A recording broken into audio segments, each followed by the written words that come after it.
জামাত বলছে মানুষ নাকি বিএনপিকে আগেই দেখেছে, এবার তাদেরকে দেখার পালা।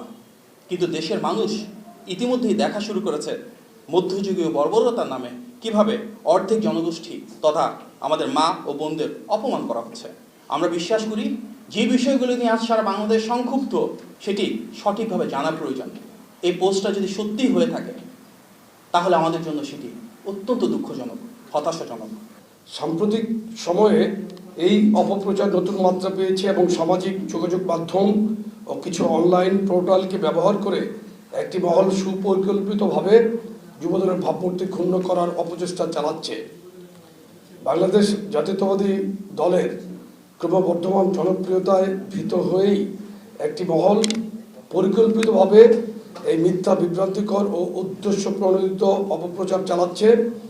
দেশের মানুষ আজ গণতন্ত্রের পক্ষে অবস্থান নিয়েছে। বিএনপির পক্ষে যে গণজোয়ার সৃষ্টি হয়েছে তা থামাতে ব্যর্থ হয়েই তারা কুৎসা, গুজব ও প্রোপাগান্ডার আশ্রয় নিয়েছে।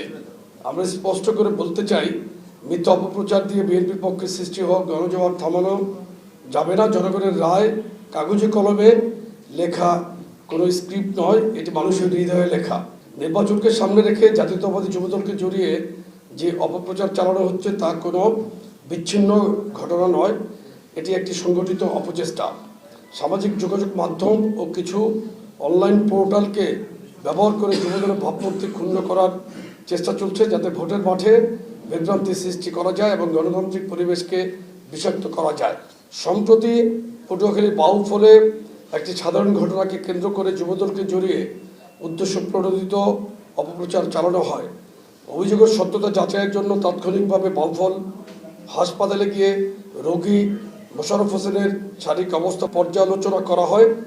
হাসপাতালের RMO সহ উপস্থিত চিকিৎসকরা নিশ্চিত করেন তার শরীরে এমন কোনো আঘাতের চিহ্ন নেই যা তাকে হাসপাতালে ভর্তি করার মতো পরিস্থিতি তৈরি করে। এখানে স্পষ্টভাবে উঠে আসে যে জামাতের ইন্ধনে তিনি হাসপাতালে ভর্তি হয়ে ঘোলা পানিতে মাছ শিকার করার চেষ্টা করছেন। জামাতে ইসলামী কুষ্টিয়া 3 আসনের প্রার্থী মুফতি আমির হামজা প্রকাশ্যে মিথ্যাচার করেছেন। সামাজিক যোগাযোগ মাধ্যমে ছড়িয়ে পড়া ভিডিওতে স্পষ্ট দেখা ও শোনা যাচ্ছে স্থানীয় যুবদল নেতা নাসির মোটরসাইকেল থেকে নামেননি, কোনো আক্রমণ হয়নি, কোনো বিশৃঙ্খলা হয়নি। তিনি মোটরসাইকেলে বসে জামাতের একজন পুরুষ কর্মীর সঙ্গে কথা বলছিলেন। আশেপাশে তাকে নারী কর্মীরা নিরাপদ দূরত্বেই দাঁড়িয়েছিলেন।